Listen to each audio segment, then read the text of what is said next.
안녕하세요. 양자 보내기 두 번째 시간입니다. 오늘은 양자 보내기 위한 기본 원칙과 덴마크의 양자 보내기 사례에 대해서 공유를 드리겠습니다.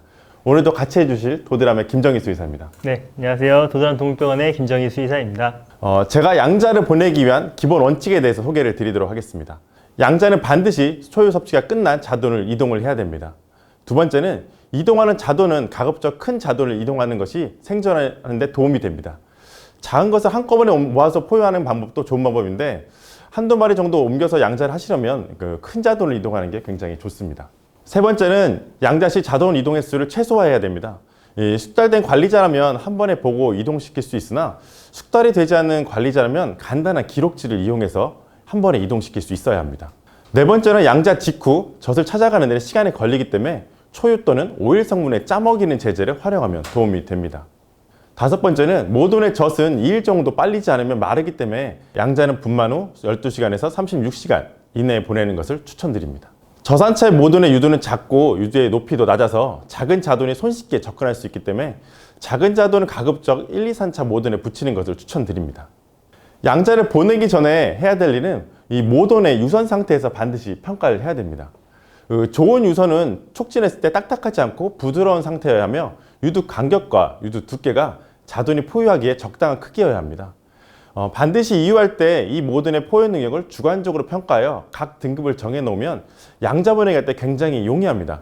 포유할 때 포유가 끝나면 포유를 잘했으면 A, 중간이면 B, 못했으면 C로 하면 이 다음 산차 양자 보낼 때 굉장히 용이하기 때문에 농장에서는 반드시 포유가 끝난 모돈에 대해서는 이런 ABC 평가를 활용하면 충분히 도움이 많이 될 거라고 생각됩니다. 이 사진은 좋지 못한 유선을 가지고 있는 모돈에 대한 사진입니다.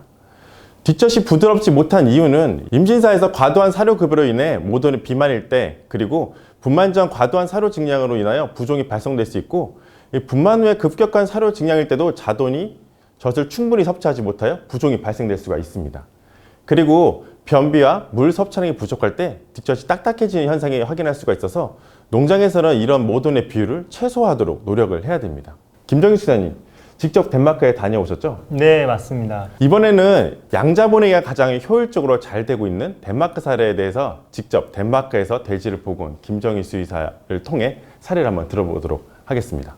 네, 먼저 덴브레드 홈페이지에 나와 있는 양자 관리에 대해서 말씀을 드릴 거고요. 두 번째는 실제로 제가 17년도 10월 중순부터 11월 초까지 약 보름간 덴마크에 가서 실습을 한 적이 있었습니다. 근데 그 중에서 7일간 한 농장에서 제가 직원들과 먹고 자고 하면서 같이 생활을 하면서 어떻게 양자 보내기를 하고 돼지를 관리하는지를 보고 배워온 적이 있었는데요. 그 부분에 대해서 말씀을 드리겠습니다.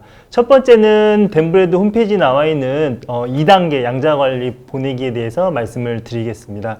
덴브레드 모돈의 경우는 다 아시다시피 산자수가 굉장히 많이 있습니다. 그래서 모돈의 기능성 유두보다 산자수가 더 많기 때문에 모돈이 자신이 낳은 자돈들을 다 포유할 수가 없는 그런 단점도 존재하기도 합니다. 제가 방금 말씀드린 기능성 유두라 함은 단순히 유두의 개수가 아니라 실제로 맥리주나 부유두 그리고 포유를 제대로 할 수 없는 유두를 뺀 실제로 포유를 할 수 있는 유두를 뜻한다는 점을 참고해 주시면 좋겠습니다. 따라서 덴브레드 모돈의 경우는 보통 14개에서 많아야 16개의 유두를 가지고 있는데요. 산자수는 그보다 많기 때문에 초과된 산자수분에 대해서 이 자돈들을 모아서 대리모를 통해서 양자 보내기를 해야 됩니다. 첫 번째 단계가 바로 그 초과 자돈들에 대해서 첫 번째 대리모에 보내는 단계인데요. 첫 번째 대리모를 선택을 할 때는 4에서 7일 이전에 먼저 분만했던 모돈을 선발해서 그 모돈에게 초과 자돈을 양자를 보냅니다.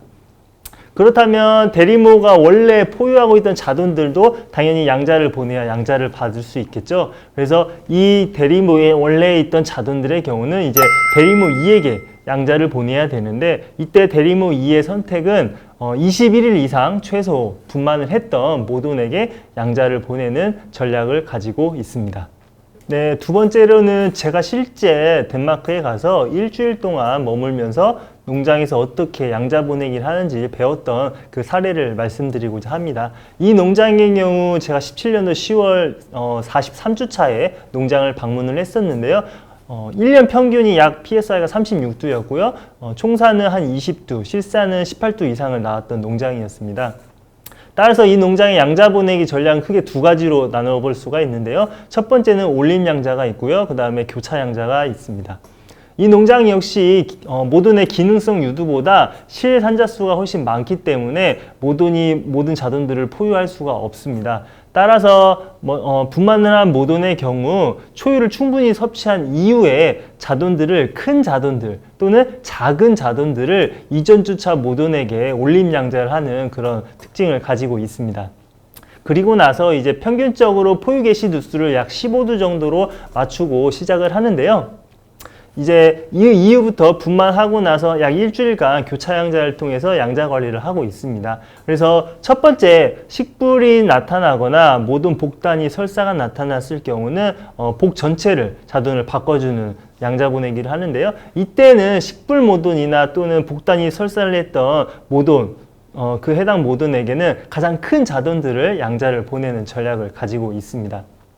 두 번째는 같은 배지의 여러 모돈들 중에서 가장 포유를 잘하는 일부 모돈들을 선발을 해 놓습니다. 그래서 이 모돈들에게는 가장 작은 자돈들만 양자를 보내서 포유를 시키게 됩니다. 가장 작은 자돈을 양자를 받아서 포유를 하게 되면 하루 또는 2, 3일 지나서 그 중에 일부 자돈들이 크게 자라면 그 큰 자돈들은 다시 다른 모돈에게 양자를 보내고요. 다른 모돈들의 작은 자돈을 다시 이 모돈은 양자를 받아서 작은 자돈들만 계속 포유하는 그런 전략을 하고 있습니다. 네, 세 번째로 초산돈에게는 큰 자돈들을 양자를 붙이게 됩니다. 초산돈에 큰 양자를 붙이는 이유는 초산돈의 유선을 발달시키기 위한 목적도 있고요. 또한 사료 섭취량을 증가시켜서 이산차의 어떤 계속 성적을 좋게 유지하기 위한 그런 장점들이 있습니다.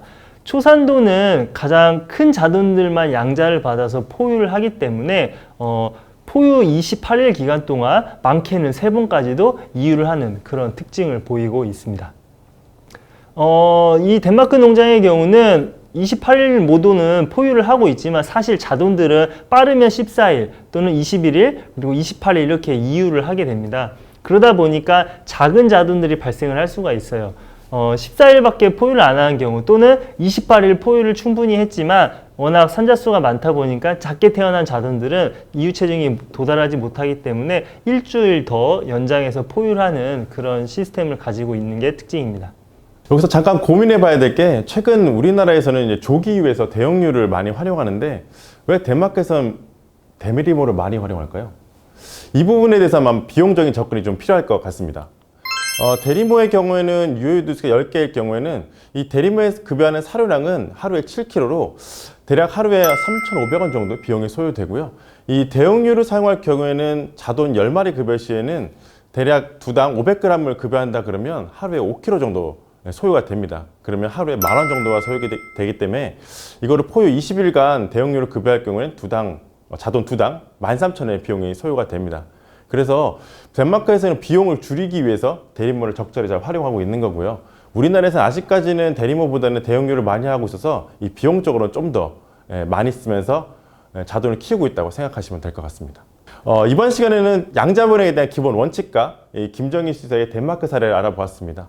다음 강의에는 기본적인 양자 보내기에 대한 추가적인 정보와 그다음에 실제 200두 농장의 양자 보내기 사례에 대해서 알아보도록 하겠습니다.